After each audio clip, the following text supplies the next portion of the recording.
This is Season 3 of Flute Unscripted. Hi, I'm Caity Massoud, and I sit down with a new artist every week and share their uncensored stories with you.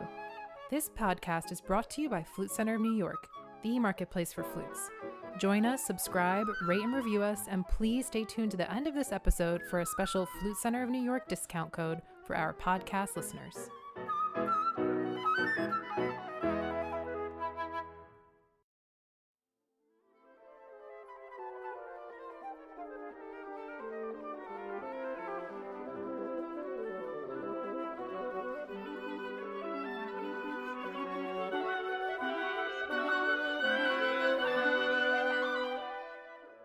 Valerie Coleman was creative long before learning how to play the flute.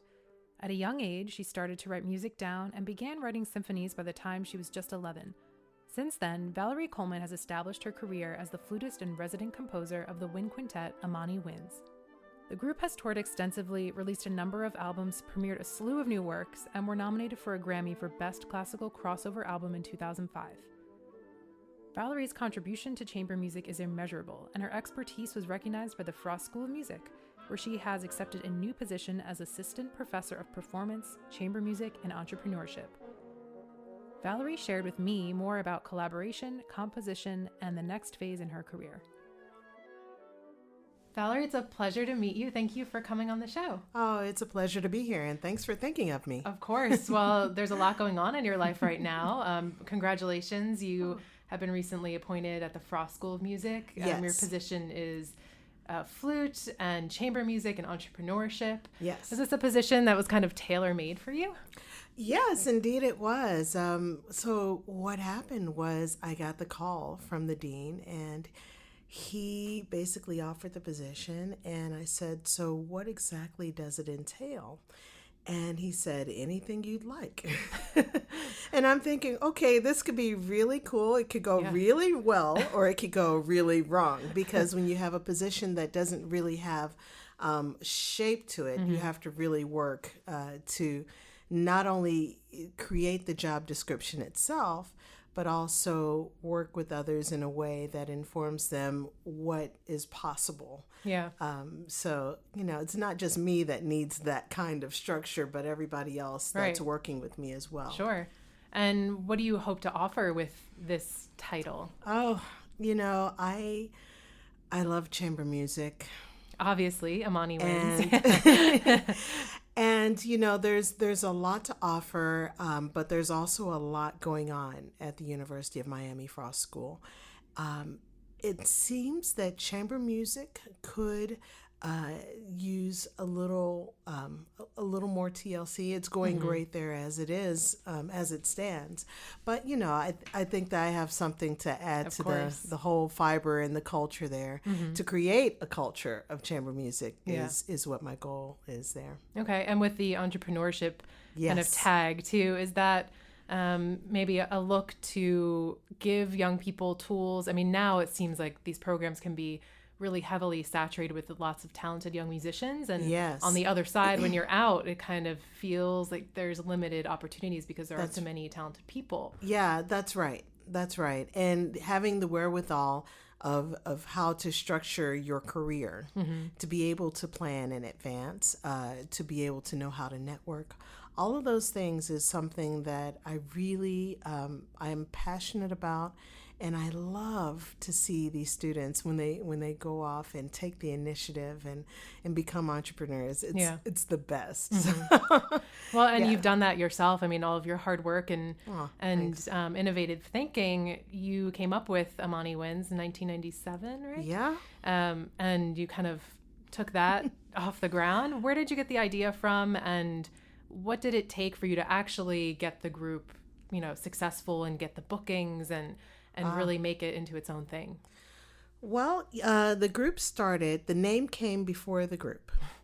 And I just remember just coming to New York, and I was in a sublet apartment in Washington Heights, and I was thinking, I would really like to be able to pay off my student loans. Yeah. You just graduated from Mannes? No, I just graduated from Boston University, and then I came to New York to do graduate work with Judy Mendenhall at Mannes. And during that time, Kwanzaa was really, it had emerged as something that was in. Yeah. And the name Imani, which is the first principle of Kwanzaa, popped into my head, and I decided to put that together. Imani Winds. What if there was a woodwind quintet that is based within African American culture as a point of departure? I wonder how that would translate, into Mozart or, Yeah. other standard literature works. So one by one, I asked around, and each person I gave them cold telephone calls. I was the telemarketer. Yeah, your sales pitch. Yeah, and somehow or another, they agreed to, at the very least, sit down and read. And I remember that fateful day. It was in Manhattan School of Music. It was in a practice room. And, I'm thinking, this is great. And they're all looking at their watches like, okay, what time are we going to, when is this over? But over the years, each person came along and invested in their own way. And it's only then that things started to gel together, and we decided to really make that commitment collectively. And that's when competitions came about, and, we tried out for Concert Artists Guild, and that landed us management. And from there, we noticed that we started to do a lot of touring, and we didn't have a structure in place. We did have a partnership, which basically means that you go down to the city courthouse and you sign, get the power of attorney, all that stuff, get it all signed away, and then go get a bank account so you can receive checks. I won't bore you with the details. I think, I'm fascinated because it's like the true ins and outs of how, the actual logistics of how it works. Exactly right. And it turned out that Monica Ellis, the bassoon player in the group, she's like this. She actually coached me. I did a Manus pre-college program, and she was the coach of my quintet. Oh, my goodness. Wonderful. Yeah. Okay. Yeah. So I know Monica. Yeah. I remember when she worked at Manus. Absolutely. Oh, and that must have been the 85th Street Manus. Yes. Then. Yep. And that building is now, I think, a private school. Oh, no, I didn't. Because they do everything downtown now, right? Yeah. That's right. Yeah. I have memories of coming in on the weekends and getting like breakfast and Yeah. Oh, it was a great space. Yeah. It was very like Harry Potter-ish because it's all tiny, and there are little corner rooms, and there are like weird secret hallways and stairways. And the stairways, they might as well move around. Yeah. It was very, I remember being very confused. And the elevators were very tiny, and it was all very those small. Cage kind of elevators. Wow. That's flashbacks. hilarious. Yeah. That's excellent. So Monica, she was that business person, and she took that over, and from that point on, we knew that she was balancing the checkbooks, and everybody started to really sink into the roles that they had. Toyin Spellman Diaz, she became the oboist. She became the education guru of the group. And Miriam, at the time, the clarinetist, she was more geared towards PR. She was the person that sent out the thank you cards after every concert. No matter where we were in the country, Miriam, as soon as she got home, would send out that thank you card to the presenter to say, thank you for bringing us out for the concert. And me and Jeff, he's a composer, but Jeff was the only guy in the group at the time. So he was kind of the peacemaker. And he knew when to bring in chocolate. When we're on the road for a good 2 weeks, he knew to bring in a hefty supply of chocolate just to keep it all cool. And so me and Jeff, we really did settle into the role of being the in-house composers. Right. I became, basically they allowed me to dream and implement ideas. And we all had ideas. We all have ideas. And one of the main concepts of Imani Winds, which I think makes it such a wonderful group is that every idea is heard. And that's a lesson to chamber music groups out there. Yeah. You have to listen to every idea. It took us about, the group has been in existence now for 22 years. Mm-hmm. My departure happened at the 21-year mark, so just a few months ago. It's just really a thin line. But one of the things that we learned within the first 10 years was that when we have musical ideas and musical comments, it's not about the individual. It's about the collective wanting to make the music better. And far too often I see chamber music groups break apart or not get along because, one person might feel that a musical idea is translating into an attack on that person. Right. And so for many master classes, Imani Winds, we worked on that for a very long time with different groups. And, that's something that I think is really a strong and powerful message. You have to work together in order to create the sixth, we always call it the sixth member, that sound, the energy coalesces in the middle of the ensemble and becomes an entity within itself. Right. And that's the sixth member. You were just speaking about leaving the group. Yes. You made that announcement very Yes. recently. And your replacement is Brandon George, who we've actually had on last season. Oh my gosh. Yeah, yes. I chatted with him for a little while. He's great. Yeah. I haven't met him, but but I know him. We're Facebook friends. Yeah. Isn't that funny how it works? Facebook friends, but you haven't met somebody. No, he reached out a few years ago, and we've had a little bit of correspondence here and there, and I found him to be absolutely delightful. Mm-hmm. And, I know that the group really enjoyed his presence during the auditions. He came in, he blew everybody away, and not only that, but he was no drama, and he was just chill. Yeah. And that type of thing, is very, the group loved that. Which, like you were mentioning, is important to keep the vibe of the group. Exactly. Yeah. Exactly right. Yeah. So I think that my departure, Mark said, Valerie, we're really going to miss you, and it's going to be hard to find a replacement. And I said, no, it's not about finding a replacement. It's about discovering new paths and new chemistry. Mm-hmm. It's a really good chance to allow the group to grow in a different direction. Mm-hmm. So I'm excited. Brandon, I've heard him play. He's phenomenal. I can't wait to see where the group goes, and I know it's going to be the trajectories. So this isn't the first time that there's been replacements in the group. Yes. Members changing. Mark Dover, right? Yes, that's came right. on as clarinet. That's right. What do you think the new members? What challenges do you think they have to face coming into this group that's been established so long? It's not an easy road for any new member to come into an established group, because when a group has been around for a very long time, the stack of repertoire is high. Yeah. Yeah.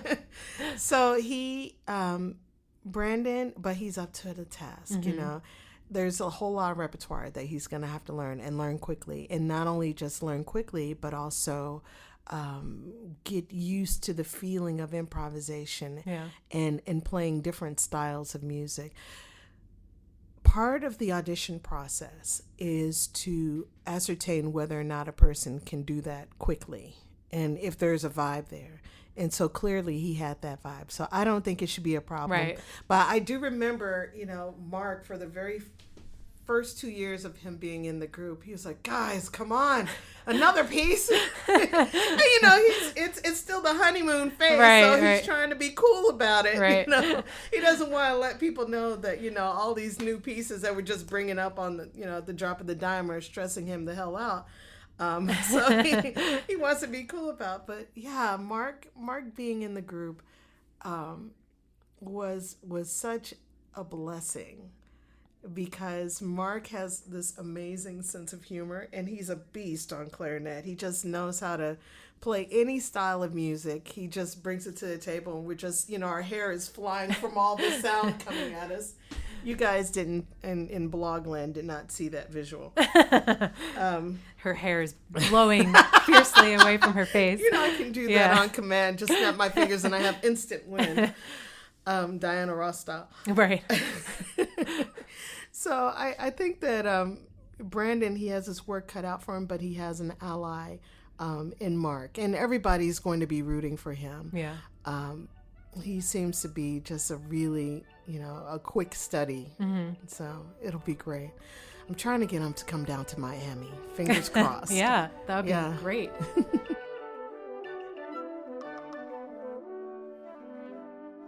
As Valerie passes the baton, or flute rather, off to Brandon George, she prepares to spread her wings as a composer. Right before her interview, Valerie made the announcement that she was stepping down as the flutist for Imani Winds after nearly 21 years of collaboration to focus on composing and teaching. She has a lot of exciting projects coming up and some new commissions from the American Composers Orchestra at Carnegie Hall and the Philadelphia Orchestra.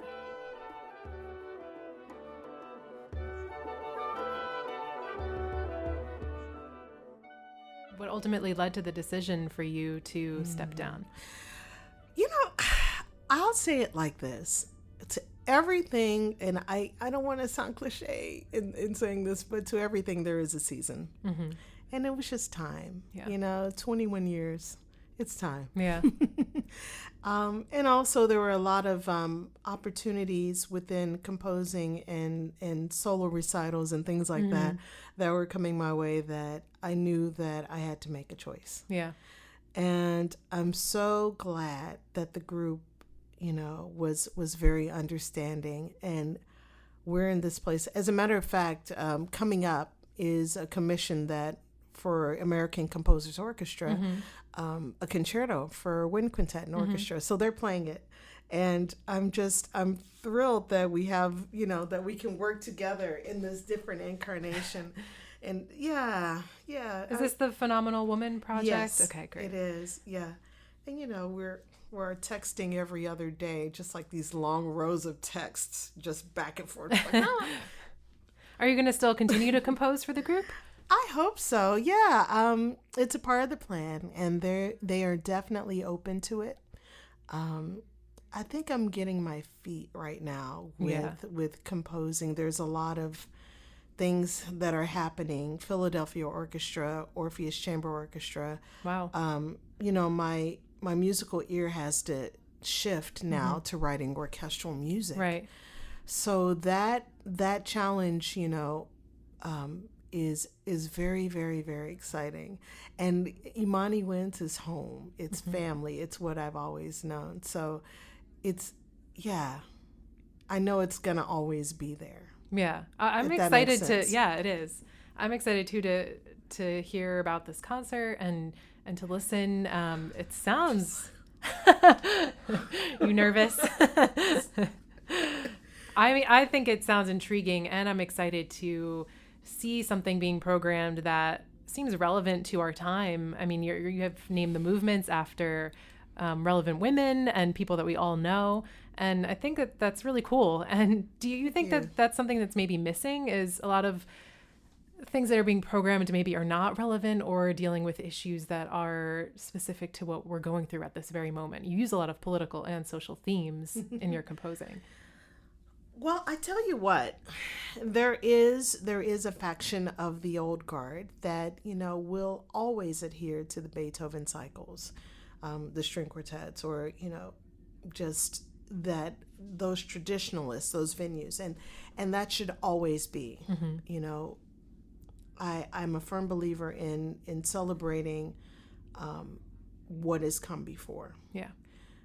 The way things are going in the world right now is something that I don't know about you guys out there in Blogland, but I know that my heart is, I'm jumping out of my skin in frustration and just worry, and being a mom as well.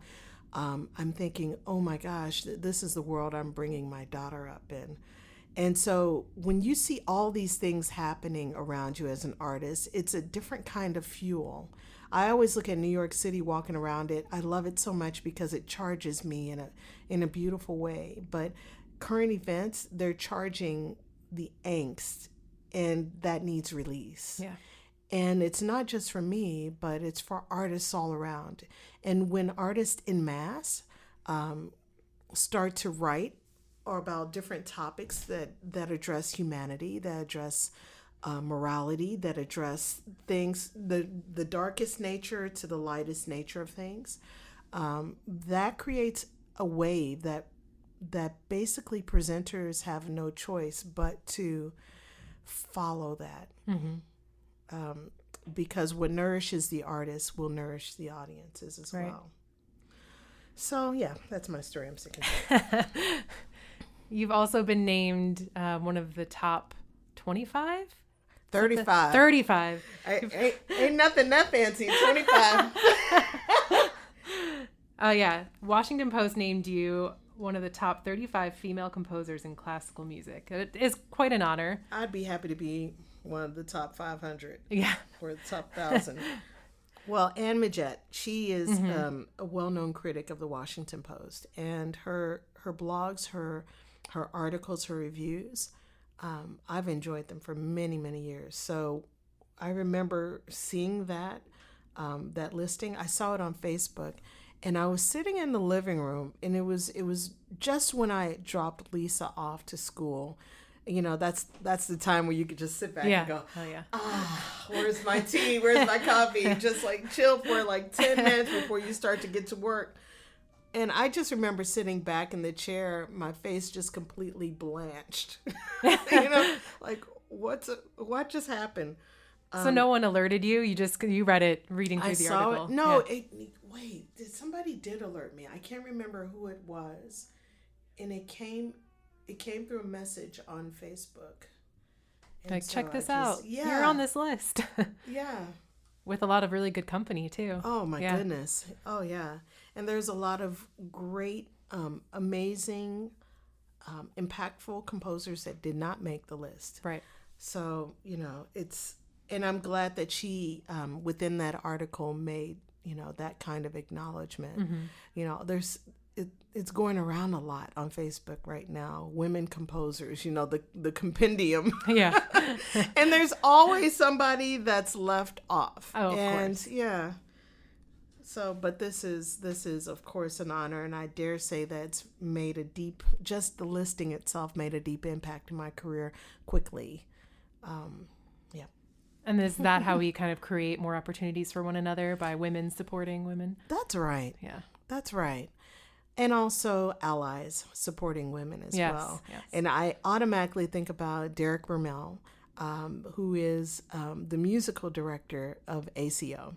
He has made it his mission to program and commission underrepresented composers.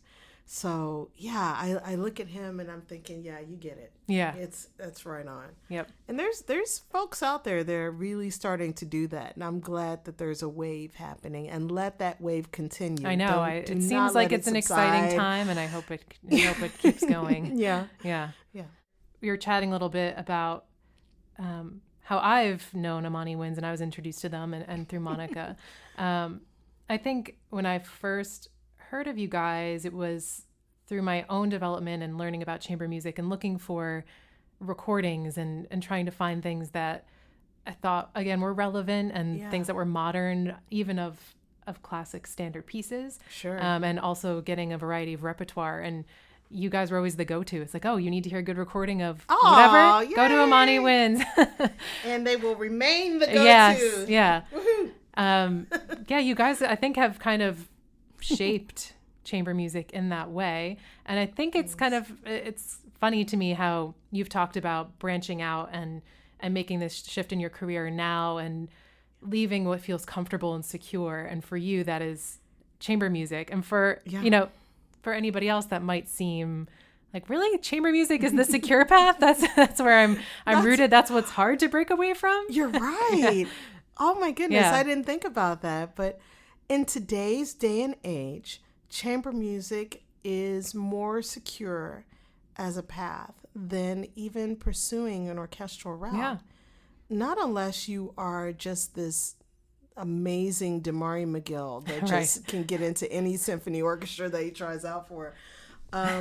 Yeah, chamber music is a secure path in the sense that as long as you have a plan, as long as you have a mission, a directive, a style, and a strong interest in introducing music that is unique to your voice as an artist, then your path is secure. It's just only a matter of time. You have to work hard and you have to wait. Yeah. You also have to find the right people to work with too, right? Yeah. Which is, well, okay. That's hard. I will say that is hard, but Yeah. there is a level of persistence that and I believe it so much that if you put it out there into the universe, you're going to attract people of your mindset. So if you are wanting to put together a chamber music group, be patient, have faith in the process, and be persistent, and you'll be amazed how serendipity, and I would dare say even providence, kind of comes into play in such a beautiful way that you hadn't even planned. right. And once you get that group together, then it's a matter of the nuts and bolts. You know, they say the devil's in the details, but the details are plain and clear. Build your damn website. Yeah. You know, get videos going, show up to conferences, do showcases, meet, connect with presenters. Musical America has a catalog. You know, I'm giving the rundown of everything. And my point is that it is extremely doable. And I would dare say to a certain extent reliable if you work diligently at the path. Right. So, and a lot of people don't realize that chamber music is actually a career choice. Yeah. That's not often Yeah. brought up. And, you know, some schools are starting to follow suit and realizing that within a collegial setting, a chamber music group can be a school's ambassador. An ensemble that wins a competition, you know, builds up the program all the more. Right. And impacts enrollment, impacts recruitment. Yeah. So it's, you know, I'll say it's frustrating to see out there universities and colleges that have chamber music programs where a group will meet once a week and that's it. Because you can literally build a career while in school with the right combination of people. And that's where a lot of people do meet and become collaborators together. Exactly right. That's yes, the place. Exactly right. It just gets harder afterwards Yeah. to find like-minded people interested in the same projects. That's right. But New York, I mean, if you're in New York, it's easier. Yeah, that's very true. Than most cities. Yeah. It's a small place, but it's like so many people jam-packed. Yeah. You can always just even by referral. New York is inspirational it's to you, amazing, right? Yeah. Yeah. Are you going to be staying here or are you moving? Oh, well, you know, it's so funny because as I was walking down the street, I just came back from Miami yesterday and I was just walking and enjoying the fall air, crisp and everything. Yeah. I was like, I love this place. But, you know, I love Miami. How could you not? Yeah. It's a gorgeous, you know, too good to be true type paradise place. And then comes the hurricanes. But no, it's a really spectacular place. Right now, I'm doing part-time because the appointment became official in July. So that was no time to pick up and you know, relocate altogether. So what me and my family are doing, we do have a faculty townhouse right now. That I'm just slowly carrying big suitcases down the street. One trip at a time. One trip at a time, a little bit by little bit. We just got our couch from Macy's a few days ago. Well, see, that's the other exciting part. Now you get to redecorate from scratch. No, I wish I had that talent. If anybody out there has a talent for that. I love it. It's my passion. passion. Come on. Yeah. I need it. You know, just come in and just be like this tornado through the house. Yeah. Oh, I'm obsessed with it. I watch too much HGTV. I and love that. Yeah. I love HGTV. I can spend hours. It's total marathon worthy. So. Well, it's been a real pleasure. Thank you so much for stopping in. I'm so glad we finally got to chat. Yeah. You've been in New York this whole time and we haven't. I know, yeah. And now I'm moving. I know. Well, we got you before you had to go. Yes. Thank you so much, Valerie. Thank you. While we will certainly miss Valerie's presence here in New York, we wish her all the best in Miami.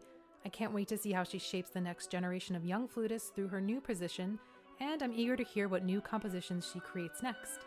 Valerie Coleman is certainly one phenomenal woman. Thank you, Valerie Coleman. This episode's music included a performance with Imani Winds on Ravel's Le Tombeau de Couperin and Valerie's own composition, Umoja. This has been an episode of Flute Unscripted. This podcast is sponsored by Flute Center of New York. Visit their website at flutesforsale.com for the largest selection of new and pre-owned instruments. Use this season's promo code LISTEN for a special deal of $50 off any purchase of $4.99 or more. You can follow the Flute Center on Instagram and like them on Facebook to stay up to date on the latest events and masterclasses. Special thanks to our owner Phil Unger, the Flute Center team, and Stefan Huskoldson for our theme music.